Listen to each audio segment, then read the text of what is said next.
en sy ou boot by die see.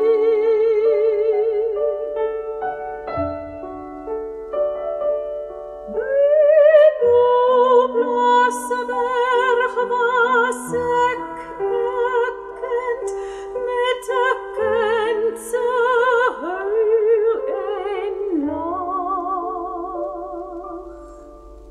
By sy ou boot word ek rebelserig oud net 'n ou man se dink.